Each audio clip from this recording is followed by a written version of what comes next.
Ano ba nangyari sa'yo, pare ko? Authentic daw yung affidavit ni Ramil. Ano kung authentic? Ano kung authentic? Hindi naman Grabe. pinag-uusapan dito authenticity, pare ko. Ang pinag-uusapan dito, katotohanan. Yun na. Bago yung sinasabi mong dinalaw ng mga tao ni VP o ni VP mismo, si Madriaga, para i-pressure. Nako, wala kang pruweba dyan. Patunayan mo nga. Pakita mo yung mga CCTV. Puro vague ha? Alam mo, malabo yung mga aligasyon mo tungkol dyan, ang gulo-gulo. Tignan nyo ha, huwag kayo maniwala sa akin kung gaano kagulo yung aligasyon ni Atty. Palad. Ha? Puro vague Nagmumukha to na siyang vague Oo, grabe ha. Ito mo itsura ng mga nag-accuse kay VP Sara, mukhang vague. Malabo! Mukhang vague. Di ba vague malabo? Ano sinasabi ko? Wala naman ako sinasabi. Malabs. Mukhang vague. Tao si Nanay Akang. Pronounce yung vague. Vague. Puro kayo mukhang vague. Di ba? Mga Puro ka bomalats vegan kayo. ang ginagawa nyo. Puro ka vegan. Vegan. Di ba? Ayun na. Pambihira. So, ibig sabihin, hindi na siya member ng CCW? Hindi ko alam. Wala namang problema sa amin. Pero, ang kine-question ko, hindi naman yung membership niya. Opo. Kundi yung ginagawa niya. Ito mo, di ba yung mga sinasabi niya, diniscuss na natin yan, na ito ay, sinasabi, 1 billion daw sa Grandia. Di ba, ang dami, hindi lang ako nagsasabi physically impossible. Kaya, di ba sinasabi ko, ang 1 milyong piso ay siguro mga 14 inches ang haba kung magkapatong. 1 milyon. Kung tigwa 1,000, sabihin na natin 1,000 na lahat. Okay. Ano, 1 milyon, tigwa 100, napakarami nun. Mamumuti na yung mata natin. Okay. Ang 1 bilyong piso ay 1,000 milyon. Opo. Isipin mo kung makakasyo mo yun sa van, kahit isa lang ang sakay, imposible. Oh. Kalokohan. Truck yun. Number 2, nag-iipon daw para magpresidente si Sara. Grabe. Noon, bago mag-2022. Last minute ayaw nga niyan tumakbo. Kundi mayor. May equity of the incumbent siya as mayor. Wala nakakatalo sa kanila sa Davao. Kita mo kasi Carlo Nograles ang balita, bilyon-bilyon daw ang ginastos. Laban kay Tatay Digong, di ba? Di ba saan pinulot? Di ba sa Kangkungan? Hindi lang Kangkungan pa sa sementeryo. Meron pang hito-hito doon sa ilalim. Grabe. Alam mo, nung bata kami, sabi ng tatay ko, alam mong hitong yan, kaya masarap yan. Bakit ho? Doon lang hinuli sa sementeryo. Ay, grabe. Madulas yun na to. Kaya mataba, di ba? Di ba madulas yun? Ano yata yun? Palos lahat. Dalag yung sinasabi mo. Hindi hito yun. Hito ba? Hindi kasi noon pagka bata kami, natutumba kami, sinasabi sa akin, ano ginagawa mo nang huhuli ng dalag? Nakahuli ka ba ng dalag? Ay, grabe. Kasi diba, pag nanghuhuli ng dalag, mabilis yun Biglang natutumba. Pag natumba kami, nakahuli ka ba ng dalag? Oo nga. Tama. Nung lumaki-laki kami, mga teenager kami, ang hinuhuli namin, mga dalaga na. Ayos. Mas maganda yun. Anyway, yun ang mga kengkoy na aligasyon. Na sabi ni Laila sa kanyang kaipokrituhan, credible daw. Pero yung mga testigo laban sa kanya, hindi credible. Pero pareho sitwasyon. Ganyan lang ang ang kahipokrituhan. problema, attorney, justice system, kanila lahat. Yun nga ang problema. Wala na tayong magagawa kasi bata dyan. nilang ombudsman. Lahat. At kahit magalit kayo, kahit demanda nyo ako, sasabihin ko yan paulit-ulit, bata nila yung ombudsman. Wala na. Kasi pinilit nila yan para maging ombudsman. Obvious naman di ba? Wala na. Sinong maniniwalang hindi? Pag naniwala kayong patas ang pagiging ombudsman ni pangalan nito, Boying Remulla, merong tulay sa may Malacanang, ibebenta ko sa inyo, mura lang. Grabe na. Ang totoo, ang mas plausible pa dyan ay yung plunder na inihain laban kay Ralph Recto at yung dating Pangulo ng PhilHealth na nakikita pa natin paminsan-minsan sa elevator dyan, yes. na si Carlos Ledesma. Sapagat yan, maliwanag, identified yung pondo. Yung 60 billion na kinuha sa PhilHealth ay identified. At sinabi na ng Korte Suprema na unconstitutional yung pagkuha. Yun lang. Di ba? So, mas maganda pa yun. Pero, para sa administrasyon, mas credible yung bilanggo na habang buhay na sinintensyahan, habang buhay na pagkakulong, at mas malamang nakikipag-deal sa gobyerno na wala namang kredibilidad, mas credible yon kaysa kay Saldico, na alam naman niya kung kani-kanino pumunta yung maleta, kay Gutesa, na nag-sworn statement. Mas credible pa yon kay Diskaya. Basta si Martin Romualdez at si Sandro Marcos ang may problema, hindi credible ang witness. Yun Basta lang. si VP Sara, pinaka-credible yan, kapani-paniwala yan, napakagaling yan, santo yan. Pwede na nating i-recommenda sa Papa na gawing santo yan ng simbahang Katoliko. Totoo ba yun? Nakatanggap ng malaking maleta? Yung nakita ko sa internet. Ewan ko naman. May maleta, hindi Napakalaking naman natin maleta. alam kung anong laman noon. Eh, di ba usually pag maleta nga daw may pera? Hindi naman ako lagi may dalang maleta eh. Ang laman sipap. Oo. Oh, by the way, nadala ba yung bong sipap ko? Babalikan niyo yung pag hindi. Ala. Oo. Yun. O yun ang ating sinasabi. Hindi ko naman sinasabing pera yun. Malay mo droga. Malay mo ibang bagay. Bagay. Malay mo yung Damit. yung mompo, Pwede rin. yung ginagamit nila sa misa, yung wine, di ba? O opo, maaring opo. damit. Pwede. Maaring galing Victoria's Secret. Malay mo yung pare pagka private moment siya, tagbabrat panty siya. Di ba? Hindi mo alam, maaari. Hindi ko sinasabing totoo. Baka. Posible lahat Tama, yun, tama. di ba? Tama. Oo. Malay mo Sabi rin yung... ng mga kabataan yan eh. Sila po ang nag- Di ba? Oh, yun ang sinasabi ko. Tama po, tama. Ito ay, pagdating dito, Dead Madela ang palasyo sa Plunder, doon sa Ayun ginawa na. nilang kabulastugan na kinuha Pag sa nila, kanila, no? yung para sa kalusugan ng mga pangkaraniwang Pilipino. Yung mga Yun na. walang pambili ng gamot, walang pang Opo. ospital, di ba? Walang pang check-up, Walang kinuha pambayad. nila. O kinuha nila, saan nila ginamit? Sa flood control. Dead ma sila. Ayaw nilang nare-remind sila na Yan. sila ay nagkandaloko-loko sa flood control. O, Yun ang problema. Oh, katulad nito ha. Oh, ito mong yabang ng gobyernong ito. Ha? 'Di ba? Ang ingay-ingay ni Pangulong Marcos. Oh. Bago magpasko, may makukulong na. Oh.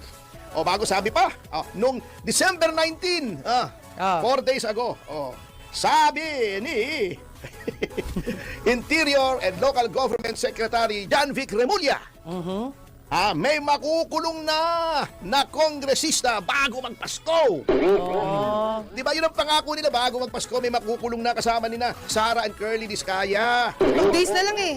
Wala nang hukuman bukas. Ano Wala pa naman? na? 26, wala na. Pero 29, 10, wala na. Oh, sabi pa nga, in-identify pa nila sa yabang nila si Eric Yap. Mag-half day daw. Si Eric Yap. Oh, ano nangyari? 23 na. Opo. Sinong kinulong? Alam natin, nakakulong na nga si Curly eh. Oh. Si Sarah, yun ang kinulong nila. Yun ang pinakulong nila. Yung mga district engineer, may nakukulong ba? Puro bailable. Wale. Ang pinakamasaklap dyan, binibili nitong mga district engineers ang kanilang kalayaan sa pamamagitan ng pagbigay ng pera. Restitution daw. Yun na yun. Restitution daw para maging state witness. Wala po sa batas talaga yan kasi talagang nagmumukhang binibili mo yung pagiging state witness mo. Kaya wala sa batas yan. Matagal na nating sinasabi yan. Pinangunahan na natin sila. Anong ire-restore mo? Magkano? Anong batayan ang ire-restore mo? Halimbawa ako si Alcantara. Nag-restore ng 1 milyon.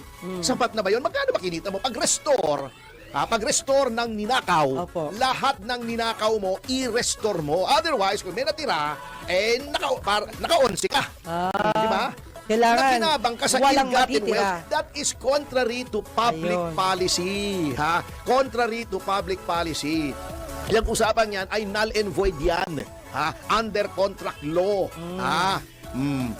At even under our system of laws, contrary to public policy, anong mangyayari kung magnakaw ka ng 500 milyon at ibalik mo ang 300 milyon at natira sa'yo 200 milyon, magnanakaw ang mga tao. May tubo pa. Kasi may tubo eh, may Ayun. pakinabang. Ang purpose kung bakit may forfeiture ay para wala kang mapakinabang sa ninakaw mo, kulong ka pa to discourage graft and corruption. Pag in-encourage yan, yung kalokohan, yung restitution na wala naman sa batas, ay you are encouraging criminality at you are encouraging bribery kasi hindi natin alam, hindi ko sinasabing tumatanggap ng suhol. Yang mga taga-DOJ although lang. matagal ko nang naririnig. May file na ako, may mga affidavit na ako. Hintayin nating bumaba yung mga yan. Ang dami kong mga affidavit dyan na tumatanggap ng suhol. Yung mga yan. Kaya lang, wala mangyayari kung ngayon. Pero attorney, from start to finish, puro kanila yung Hindi magagawa kaya nga, siya. dapat talaga, alam nyo mga kababayan ko, Walang justice yan pag ganyan. kung tao rin nilang ipapalit at ang mga kanilang mga ginugroom dyan ay sina Rizzo Ontiveros, sina Oo, Pete diba? Lacson, na walang ginawa kundi pagtatakip sa Blue Ribbon, nabwisit na nga yung mga kasamahan niya, umalis na siya. Pero ang kapal ng mukha, bumalik na naman. Bumalik pa, diba? Pero mo umalis ka na, babalik ka pa. Anong klaseng style yan? Pinabalik siyempre siya. Wala nang mangyayari. Kaya sinasabi ko, kung hindi mag-iiba, Katulad doon sa speaker, di ba? O, kunyari, pinalitan. O, si Boy GD, anong lumabas dito sa datos? Hindi tayo nag-aakusa, tayo ay nagsasabi ng ayon sa datos. Opo. Pinakamalaking insertion, ang speaker pa rin. Yang posisyon ng speaker talaga, yan ay susi. Pag maayos yung speaker, katulad ng panahon ni GMA, wala tayong problema. Panahon ni Speaker Alvarez, wala tayong problema. Ngayon lang naman tayo nagkaroon ng katakot-takot na ganyang flood control nung naging speaker, si Romualdez. Insertion, blank, etc. Di ba? Una, tinatanggal nila. Natatawa ko rito kay BBM. Nasaan daw yung mga blanks? Di ngayon, nakita niya na may blanks. Akala ko ba, binasa niya yung 4,000 plus pages? Hindi naman pala. Sabi niya, pinalabas pa niya sinungaling si Duterte. Hindi ko nakita yung blanks. Paano hindi mo binasa? Ayun na. Binobola mo lang kami. Ayun lang. In other words, bumabaha ng kasinungalingan. Ayun ang mabigat. Ay, big deal na yun. Ayan, sabi pa ni Remulla noon, may mga 20 miyembro daw ng mababang kapulungan na maaring makulong. Yan. Ngayon, ni-revise nila. Sabi pa niya rito noon, maaring Pasko, as early as January. Ngayon, ang pahayag naman nila, June naman. Next year. Paurong ng paurong. Walang iniwan sa lumalaki ng paurong. Paano yan, attorney, pag nag-resign na sila, paano sila makukulong? Hindi, makukulong pa rin kasi nangyari na eh. Liable Nangyari na sila doon? Yes. Okay. Liable na sila. Ano ang kaugnayan ng ICI investigation sa nagaganap na umuugong na usapin sa impeachment ni Sara Duterte? Yan ang pag-uusapan natin sa araw na ito. Ito po muli si Attorney Mike Operario. Noon pa man, sinabi ko na bago pa man na-create yung ICI na nag-iimbestiga pa lamang sila tungkol dito sa mga flood control pagkatapos na si Ping Lacson ay mag-assume ng leadership ng Senate Blue Ribbon Committee. Sinabi ko na mukhang ang target nito ay ang impeachment ni Sara Duterte. Paano? Well, tignan niyo yung mga senador na tinatarget noon para ma-involve dito sa flood control. Si Joel Villanueva, Chis Escudero, Jinggoy Estrada. At eventually, ngayon, pagkatapos ng di umano ay investigasyon ng ICI, ito na nga yung lumalabas sa mga pangalan, nakakasuhan din daw nila. Joel Villanueva, Jinggoy Estrada, Chis Escudero, pero dinagdagan ng iba pang mga hindi na nakaupo na senador. Sina Bong Revilla, si Nancy Binay, at saka isinama rin pala ang isa pa na nasa majority, lumulutang din ng pangalan, si Mark Villar. So, apparently, sa lahat ng kakasuhan nito, magkakaroon lamang ito ng adverse effect doon sa bilang ng mga senador na pumapabor kay Sara Duterte. Kasi kung magkakaroon ng impeachment ngayon with 9 senators in favor of Sara Duterte, the impeachment is dead. Ngayon, kung mababaliktad nila ito, si Bato de la Rosa ay papaaresto nila, kakasuhan si Villanueva, kakasuhan si Jinggoy, si Chis Escudero, posibleng mabawasan ng 4 ang bilang. And therefore, impeachment is now proper. Iyan ang computation na binibigay ko. Noon pa, sinasabi ko sa inyo that this is a possibility. And habang papatapos na po yung makikita ninyo, nag-iingay na naman dito sa Kongreso, yung mga pink, yung dilaw, at kunyari yung yun naman ang tinitira nila, accountability, yung confidential fund, pero ang direksyon ay kagaya na sinabi ko noon, bubuhayin na muli ang impeachment under the guise na kunwari ito ay nasa proseso lamang ng paghahabol doon sa mga culpability, may liability. Nakakapagtaka dito sa mga ito, sa mga pink, sa dilaw, sa pula. Liability ang hinahanap nyo doon sa 125 million, pero doon sa billion-billion na nawawala na pera, ay tahimik na tahimik kayo. At nagsisisigaw lang kayo ng kulong na yan, mga kurakot. Diba? Masaya na sila doon para magmukha lang kunwari na meron silang nagawa. Pero sa totoo, hindi naman nila mapangalanan. Sino yung mga kurakot na sinasabi nyo? Si Romualdez nga, hindi nyo mabanggit yung pangalan di ba? Lalo na si Bongbong Marcos. So, nasaan yung pananagutan na sinisigaw ninyo? Wala. Pakiramdam lang nila, ang taong bayan, hindi nyo alam kung ano nangyayari. Akala nila that we will all be fooled ng mga theatrics na ganito. Na kunyari, merong call for a accountability. There is none. Itong dahilan kaya wala nang naniniwala sa inyo dito sa dilaw, sa pink, very limited na yung kanilang base. Kasi yung hypocrisy is very evident at very manifest sa kanila sa sitwasyon na ito. Nakikita ng taong bayan na hindi po accountability ang pinaglalaban ninyo. Nilalabanan nyo lang ang posibilidad na si Sara Duterte ay umupo. Now, if Sara Duterte will be impeached by reducing the numbers of the senators na pwedeng mag-oppose sa kanila, well, yung alliance ito ng pula, ng dilaw, ng pink, at saka ng kasalukuyang administrasyon, sigurado magigiba din. Sila naman ang mag-aaway at mag-aagawan sa pwesto. Lahat po ng nasa kabilang panig nitong sila Sara Duterte, sa aking pananaw, hindi po sila interesado sa mainam na pamamahala. Ang nais lang nila ay makuha kung ano ang meron ang kasalukuyang administrasyon. Yan ay ang kontrol ng pera ng taong bayan na ngayon ay nilalapastangan at hindi ito dahan-dahan eh. No? Pangmalakihan, it's plunder. No? Hindi siya dahan-dahang inuumit o ninanakaw. Pangmalakihan ang pagnanakaw. Kaya ramdam na ramdam ng mga Pilipino. At itong investigasyon nito sa ICI, I said it before, from the very beginning, this is not designed to address yung issue ng flood control or accountability. This is being used to cover up yung anuman ang magiging dapat na mayroong mga pananagutan dito ay siyang mga pinoproteksyonan. At yung mga minor players, mga big players, ito ngayon ang i-highlight. Ang mga senador na kinakasuhan, kunyari isinama dyan sina Villar, si Bong Revilla, sina Nancy Binay, ang tingin ko dyan, ginawa na lang palabok itong mga ibang senador na ito at ibang mga opisyalis dyan sa Senado para magmukhang sapin-sapin pa rin yung ibinibenta sa atin kahit man lang binudburan lang ito ng latik. Hindi po yan totoong sapin-sapin na inilalatag sa atin. Ito po sa tingin ko ay isang malaking pagtatakip sa kasinungalingan na inilalatag nila sa taong bayan. Pero tayong lahat, alam na natin to. We called it from the start that this is what's gonna happen. Sinabi ko na po na ito ang mangyayari dito sa ICI investigation na to. And right now, it is happening. It is being unraveled before our eyes. Bakit ko po nasabi agad yan noon? Bakit natin na-predict that this is how it's gonna happen?